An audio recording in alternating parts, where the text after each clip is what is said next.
Do you suffer from neck hump and forward head posture?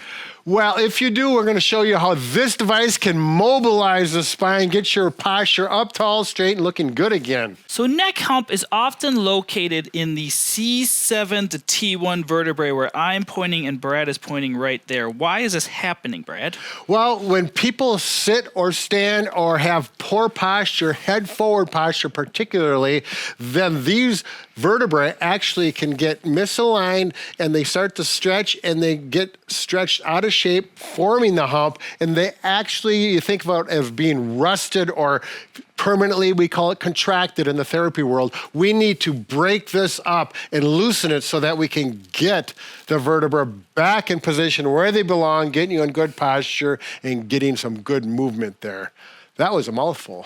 Okay, so the way we're going to use the posture pad is there is a specific radius right here at this point of the triangle or the radius of the triangle. We're going to use that to go to the vertebra we just talked about being contracted, mobilize them, and allow that posture to become up tall and straight again. So I'm going to show you in a standing position, but we're actually going to use a chair or lying down on the floor is where it's most effective. But where you want this corner is to line up right here at that C7, T1, interjunction right here, and then Mike is going to straighten up and kind of, you can think of it as forcing, or we talked about breaking those joints loose as if they were rusted. We're going to break that rust loose and get things moving again. It's just an analogy. How you doing, Mike? Perfect. I'm rust free. All right, for using this in a chair or the seated position, we're going to actually remove these tennis balls and leave them out of the picture for now. We'll talk about that in a little bit, why we have those and what they're used for.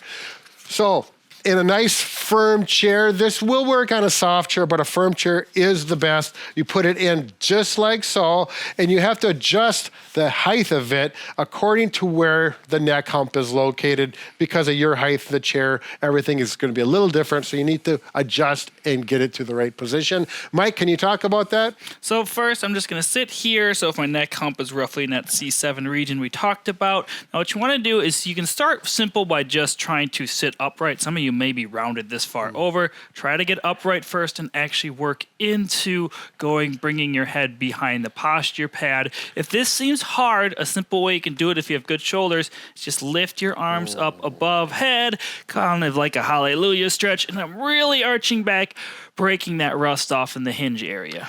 And it will not be uncommon when you do this. You may hear a little cavitation, or the bones cracking. Should be no pain associated with it. If there is, you probably are going to aggressively. But that's normal. Cracking, popping, no pain, actually feels good. So this is a milder stretch compared to the ground because gravity will actually be pulling your head down that way, so we'll get into that next. The other thing you can do to use this even more effectively is while you're working at your workstation, and if it's in a chair, put the posture pad in there and leave it there. It's going to help promote good posture as opposed to that head forward posture like that. It falls out of the place. There we go. So use it for maintenance as well. Now, when you're using it on the floor, again, I'm going to place it in the same position. You can see it underneath me, and gravity is simply going to pull my head back, and this is going to stretch. Notice I'm trying to look up towards the ceiling. I'm not extending like this. This is some different muscles we are stretching here, mainly the front neck. So again, try to do chin tuck. If you need to go a little extension, it's okay. If this gets uncomfortable, someone has a really tight neck, you may be this far off the floor. So you can certainly use a pillow to begin with, having it here. As time goes on, maybe get a thinner pillow and eventually try to work down to the floor. Just laying here like this for duration of time is going to stretch those neck muscles out. Right, using gravity. Now, also you can show them the arm extension, shoulder extension, Lulia stretch. Yeah, so the same thing like we did before. If you're in a good position, simply bring your arms up overhead. This is going to get a little more motion going. It gives you something to do while you're laying down here so you don't fall asleep. There you go. Now, there is something that the tennis balls are used for, which will help oftentimes with people that have real tight muscles on the sides of their spine. What we want to do is actually mobilize and relax the muscles by putting these tennis balls so they will ride on each side of the spine. We can have 2 here and 2 here. These tennis balls are blue and dark blue. The dark blue ones have more pressure in them, so they're a little more aggressive. The light blue ones are softer. Mike, why don't you sit up? We're going to put the dark blue ones up higher, so it's going to be higher up here. We're going to say that Mike's muscles are tighter up there. You could go just like that if you want to get 4 locations here and here to loosen up the muscles there and there. You can do that. Strictly up to you. We'll put 4 now. You could go with 2. Oops. Ooh, go ahead, Mike. You're breaking stuff. Yeah, I'm there. breaking the plinth. So when you lay on it, you want to make sure they're on the muscles. Your vertebrae themselves will fit right in between, like Brad was showing earlier. And boy, I feel that right in my shoulder muscle. Ooh, that's digging in there. Yep. And again, we can just start by laying down with the pillow, no pillow eventually. And again, work on bringing that up. Oh man, that's really stretching my shoulder muscles. Ooh, it it's works, digging in Mike. there. Yes, you can get it a works. nice little, just wiggle around like a bear on a tree. Yep. Yeah, so that's what you do. You can feel it dig into those knotted muscles, and it will relax them after about 30 seconds. If after 30 seconds those muscles continue to feel tight and painful, then you're too aggressive. You need to switch the balls around or take the balls out. You may not be ready for using that yet. But as Mike is doing there, you move around and you can feel it relax those muscles.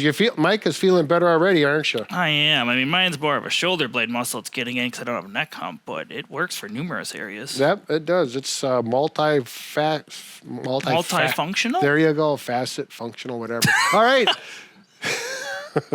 That is our posture pad and how to use it. It is a real nice device. Now, if you'd like to try some exercises or stretches to go along with the posture pad for your neck hump, you can click the video link on the screen.